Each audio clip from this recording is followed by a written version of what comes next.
स्वातंत्र्य लढ्याची सूत्र आपल्या हाती घेतली. कोण कोण होतं त्यामध्ये? बहादूरशाहच्या नेतृत्वाखाली नानासाहेब पेशवे, झाशीची राणी लक्ष्मीबाई, तात्या टोपे हे त्यांना घेऊन त्यांनी काय केलं?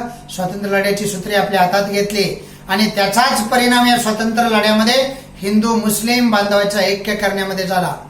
हिंदी बांधवांचं ऐक्य झालं आणि दोघे एकमेकाच्या खांद्याला खांदा लावून इंग्रजांच्या विरुद्ध लढले.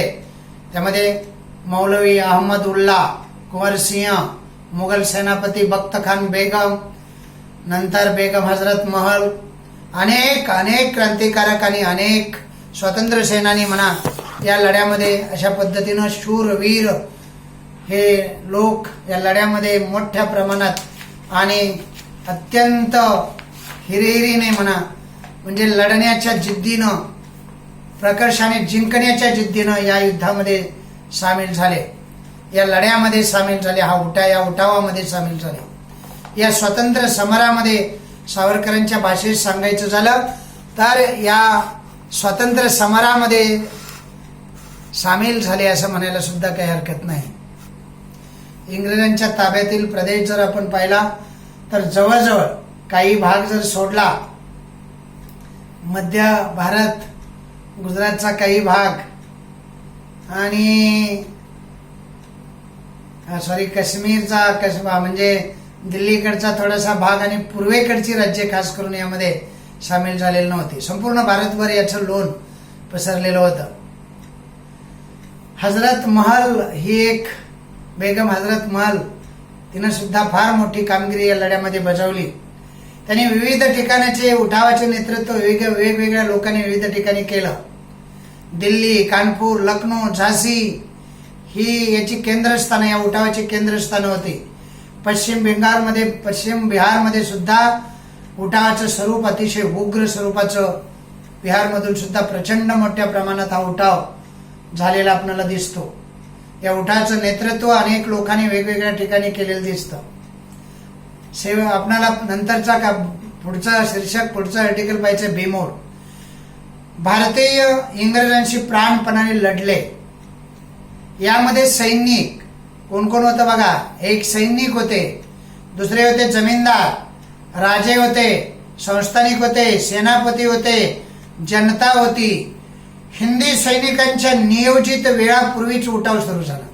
हिंदी सैनिकांनी जे नियोजित वेळ ठरवलेला होता त्याच्यापूर्वीच या उठावाला सुरुवात झाली. म्हणजे ताळमेळ नव्हता. एका वेळेला सर्व ठिकाणी हा उठाव व्हायला पाहिजे होता, पण तो झाला नाही. आणि हिंदी सैनिकांनी जे नियोजन केलेलं होतं ते नियोजनाप्रमाणे झाला नाही. सुरुवातीला हिंदी सैनिकांना यश मिळत गेले, परंतु इंग्रज सत्तेने सैन्य संख्या आणि प्रशासकीय ताकद मोठी होती. इंग्रज सरकारची ताकद काही छोटी नव्हती आणि त्यांच्याकडे सशस्त्र अशी कवायती सेना होती. आपल्या लोकांना, आपले लोक हातात काट्या कुऱ्हाडी घेऊन होते, त्यांच्याकडे बंदुका होत्या बळांनो. त्यामुळं झालं काय माहित आहे?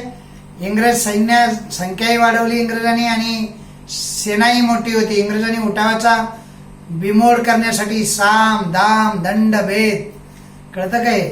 म्हणजे कोणत्याही स्तराला जायचं, बस या नीतीप्रमाणे केला. आणि या धक्क्यातून इंग्रजी सत्ता लवकर सावरली आणि त्यांनी पुढील 6 महिन्यामध्ये गेलेली वेगवेगळी, त्यांनी ताब्यात घेतलेली, म्हणजे भारतीयांनी ताब्यात घेतलेली ही वेगवेगळी ठिकाणं इंग्रज सैन्यानं परत मिळवण्यास सुरुवात केली आणि ती परत मिळवली. राणी लक्ष्मीबाई, कुंवर सिंह, अहमद उल्ला हे धारातीर्थी पडले, हे मरण पावले. लढता लढता मेले, शरण गेले नाहीत. मेरी झाशी नाही दूंगी म्हणून ती कडाडली राणी लक्ष्मीबाई. माहित असेल तुम्हाला, आहे की नाही? हे सारा इतिहास माहित आहे. बहादूर शाह यांना रंगून येथे कारावासात ठेवण्यात आलं, म्हणजे ब्रह्मदेश, तो पूर्वी भारतातच होता.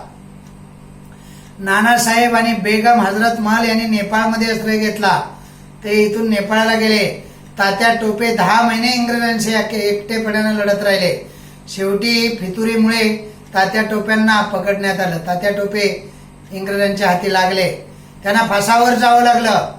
फासावर जाताना सुद्धा ते बाणेदारपणाने म्हणाले, मला कुत्र्यासारखे फासावर लटकवू नका, मारायचं असेल तर गोळ्या झाडून मारा. आपण असतो आपल्यासारखं तर हात जोडले असते, मला वाचवा मला वाचवा असं म्हणाल असतो. तात्या टोपे फार बाणेदार आणि फार शूरवीर होते. शेवटपर्यंत लढले, एकाकी लढले शेवटचे 10 महिने. पण आपल्यातली फंद पितोरी माहिती आहे तुम्हाला, तो आपणाला शाप आहे मराठी शाहीला किंवा महाराष्ट्राला. फंद पितोरी आपल्यामध्ये जास्त. त्यामुळे तात्या टोपे इंग्रजांच्या हाती सापडले आणि शेवटी तात्या टोप्यांना फासावर चढवण्यात आलं.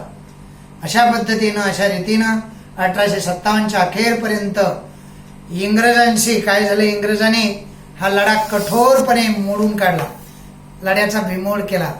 कठोरपणे म्हणजे कळतं की नाही, साम दाम दंड भेद अगोदरच सांगितलेला या नीतीचा अवलंब केला. कोणत्याही स्तराला जायचं, समजलं. अशा पद्धतीनं या जनतेनं उभारलेला ह्या लढ्याचा शेवट किंवा बिमोड करण्याचं काम साम दंड भेद या नीतीनं इंग्रज सरकारने केला. जरी लढ्याची सुरुवात हिंदी सैनिकांच्या असंतोषानं झाली असली तरी शेतकरी, कारागीर, सामान्य जनता, आदिवासी इंग्रजांच्या विरोधात एकत्रपणे लढले. हिंदू मुस्लिम या अन्यायकारी राजवटीचा पाडाव करण्यासाठी भारतीयांनी हा संग्राम केला. या लढ्यामध्ये हिंदू मुस्लिम विविध जाती धर्माचे आणि सर्वसामान्य लोक या लढ्यामध्ये मोठ्या ताकदीनं उभे राहिले. इंग्रजांचे भारतातून उच्चाटन करणे हे सर्वांचे समान ध्येय होते. त्यामुळे सर्व जाती धर्माचे लोक, सर्वसामान्य जनता यामध्ये उतरले. एकच ध्येय होतं समोर, एकच लक्ष होतं समोर, इंग्रजी सत्तेला भारतातून तिचं उच्चाटन करायचं आणि भारतातून ती सत्ता नेस्तनाबूत करायची. या पाठीमागे स्वातंत्र्याची प्रेरणा होती. म्हणजे स्वतंत्र हवं होतं, गुलामगिरीत किती दिवस काढणार अशा पद्धतीची लोकांची धारणा होती. हा अन्याय इथून पुढे सहन केला जाणार नाही अशा पद्धतीची ती धारणा होती. आणि म्हणून या व्यापक लढ्याला राष्ट्रीय स्वरूप प्राप्त झालेलं होतं. तो आता स्थानिक लढा राहिलेला नव्हता. आता हा जो लढा उभा राहिला त्या लढ्यामध्ये आपणाला अपयश आलं. इंग्रजांच्या पुढे भारतीय सैन्य, भारतीय जनता किंवा हे बंड हे लढे टिकू शकले नाही. त्याच्या अपयशाची कारण आपणाला पाहिजे. 1857चा लढा वेगवेगळ्या कारणाने अपयशी ठरला. एकच कारण होतं का त्याला? नाही, अनेक कारणं होती. त्यातली आपणाला अभ्यासाला 4-5 असतील तेवढी आपण पाहूया. पहिलं जे कारण आहे ते होतं लढ्याचा प्रसार भारतभर झाला नाही. म्हणजे बऱ्याच भागामध्ये लोकांना माहिती नव्हतं की अशा पद्धतीचा भारताच्या स्वातंत्र्यासाठी इंग्रजांच्या विरुद्ध एकत्र येऊन लढा द्यायचा आहे. त्याचा प्रसारच झाला नाही, कारण प्रसार माध्यमं नव्हती. हा लढा संपूर्ण भारतात एकाच वेळी झाला नाही, लढला गेला नाही. हे सर्वात महत्वाचं कारण होतं बाळांनो. उत्तर भारतामध्ये लढ्याची तीव्रता अधिक होती. उत्तर भारत कळतं की नाही? उत्तर भारत म्हणजे वरचा भारत, हिमालयाच्या बाजूचा भारत. दिल्ली, हरियाणा, नंतर हिमाचल प्रदेश, उत्तर प्रदेश, समजलं, मध्य प्रदेश, हा मध्य भारतातला काही भाग, त्यामध्ये त्याची तीव्रता जास्त दिसली. उत्तरेकडे राजपुताना, पंजाब बंगालचा काही भाग, ईशान्य भारत या लढ्यापासून अलिप्त राहिला. उत्तरेकडचा सुद्धा सर्व भाग नव्हता. राजपुताना नव्हता, पंजाब नव्हता, बंगाल नव्हता. समजलं, या लढ्यामध्ये लोक उतरले कारण त्यांना त्याची कल्पना नव्हती. त्यामुळे हा लढा अपयशी ठरला. पहिलं कारण होतं लढ्याचा प्रसार संपूर्ण भारतात झाला नाही. दुसरा बघा, दुसरं अपयशाचं कारण सर्वसामान्य किंवा सर्वांना मान्य असणारा नेताच नव्हता. नायकत्व कुणीतरी करावं लागतं ना, नेता असावा लागतो. जनता उगीच सैरावैरा पळत सुटून जिंकता येत नसतं. इंग्रजांचं सैन्य हे कवायती सैन्य होतं आणि आपले लोक सांगितलं ना, हातात दगड काट्या कुऱ्हाडे घेऊन होते. असा लढा, नेतृत्वहीन लढा दिला जात नसतो. सर्वांना पटेल, भारतीय म्हणजे लढ्यामध्ये भारतीय पातळीवरती किंवा भारताच्या या लढ्यामध्ये इंग्रजांच्या विरोधात सर्वसामान्य नेतृत्व निर्माण होऊ शकलं नाही. सर्वमान्य नेतृत्वच नव्हतं. लोकांना मान्य असणार, सर्वांना मान्य असणार, सर्व भागात चालेल असं नेतृत्व नव्हतं. त्यामुळे इंग्रज विरोधात एकसंघपणानं लोक लढले नाही. नेतृत्वच नाही ना, त्यामुळं एकसंघपणानं ते लढू शकले नाही. हे दुसरं कारण होतं. तिसरं कारण असं होतं की राजे रजवाड्यांच्या पाठिंब्याचा अभाव. जे राजे होते, जे संस्थानिक होते ना, त्यांना इंग्रजांनी तनखा द्यायचं कबूल केलं. तनखा म्हणजे काही रक्कम उदरनिर्वाहासाठी. इंग्रजी सत्तेचा त्रास जसा जनतेला होत होता ना, तसाच राजे आणि संस्थानिकांनाही होत होता. त्यापैकी काही सोडले तर इतर इंग्रजांशी एकनिष्ठ राहिले, म्हणजे इंग्रजांशीच ते सामील झाले. काहींनी मात्र बंड केले इंग्रजांच्या विरुद्ध. काही मात्र या लढ्यामध्ये उतरले, जसं की प्रतापसिंह होते सातारचे, नागपूरचे होते, झाशीचं संस्थान होतं. आपण पाहिलं ना मागे, वेगवेगळी संस्थाने यामध्ये उतरली, पण सारे राजे आणि संस्थानिक यामध्ये उतरले नाहीत. मेजॉरिटी उतरलेच नाही म्हटलं, आणि त्यामुळे सुद्धा अपयश आलं. 3 अपयशाची कारणं पाहिजे. लढ्याचा प्रसार भारतभर झाला नाही. दुसरं होतं सर्वमान्य नेत्यांचा अभाव होता. राजे रजवाडे यांचा पाठिंबा जनतेला मिळाला नाही. चौथं कारण होतं लष्करी डावपेचांचा अभाव. लष्करी डावपेच जे असतात ना, लढण्यासाठी लष्करी डावपेच असावे लागतात. आपली सर्वसामान्य जनता होती, शस्त्रास्त्र नव्हती, कवायती प्रशिक्षण नव्हतं, त्यामुळे असणारच आहे की नाही. हे चौथं कारण होतं. भारतीय सैनिकाकडे शौर्य होतं, धाडस होतं, परंतु योग्य वेळी योग्य डावपेच योग्य पद्धतीनं त्यांना आखता आले नाहीत. कसे आखणार, त्यांना माहितीच नाही, शिकवलेलेच नाहीत. दिल्ली जिंकल्यानंतर ती टिकवता आली नाही त्यांना, इंग्रजांनी लगेच परत मिळवली. नंतर उठाव करणाऱ्यांजवळ, उठावाला जे तयार झाले, उठाव करणाऱ्यांजवळ पुरासा शस्त्रसाठा आवश्यक असतो. तो इंग्रजांच्याकडे होता, पण यांच्याकडे, भारतीयांच्याकडे नव्हता. इंग्रजांच्याकडे मोठी आर्थिक ताकद होती, ती भारतीयांच्याकडे नव्हती. शिस्तबद्ध सैन्य इंग्रजांच्याकडे होतं, ते भारतीयांच्याकडे नव्हतं.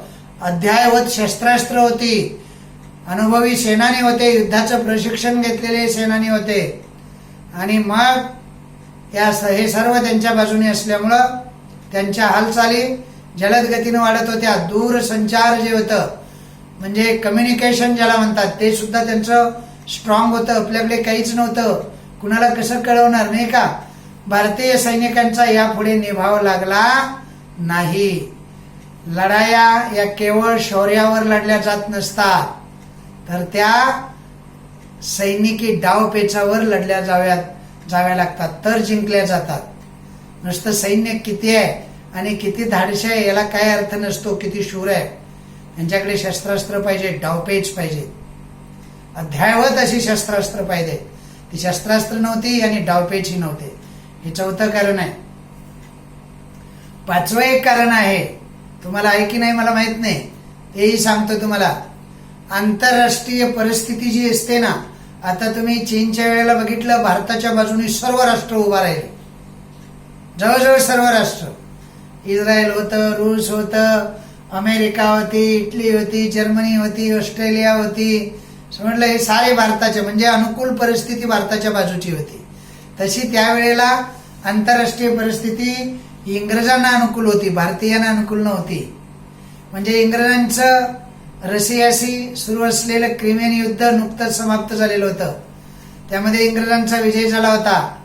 जगातील अनेक देशांशी त्यांचा व्यापार होता. इंग्रजांची आरमारी ताकद मोठी होती. या उलट उठावकऱ्यांच्याकडे परिस्थिती वेगळी होती ना, उठावकऱ्यांची विरुद्ध होती. ना शस्त्रास्त्र, ना कुठला देश पाठीशी, ना कवायती सैन्य, काहीच नव्हतं. त्यामुळं आंतरराष्ट्रीय परिस्थिती सुद्धा भारताच्या बाजूची नव्हती, ती इंग्रजांच्या बाजूची होती. कारण त्याकाळी संपूर्ण जगभर इंग्रजांचं राज्य होतं.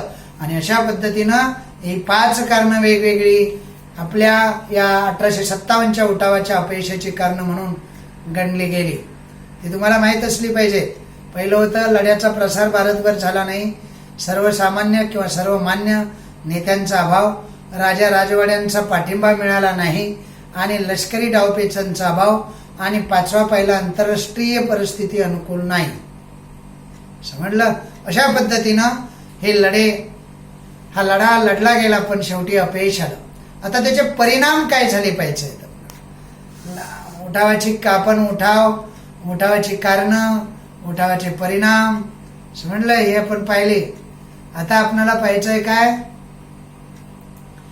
आता पाहायचंय आपल्याला परिणाम. ईस्ट इंडिया कंपनीची राजवट या उठावामुळे जवळजवळ संपुष्टात आली. आता इंग्रज सरकारला कळून चुकलं की आता भारतीय जनता जी आहे ती संतापानं पेटून उठलेली आहे, ती आता कंपनीला आवरणार नाही. आता आपण स्वतः म्हणजे ब्रिटिश शासन राज्य करू लागलं. तिथून पुढे कंपनीच्या सत्तेमुळे भारतीयांच्या असंतोषामध्ये भर पडत गेली होती. त्यामुळे इंग्रज सत्तेपुढे 1857च्या या लढ्याचं आव्हान उभं राहिलेलं होतं.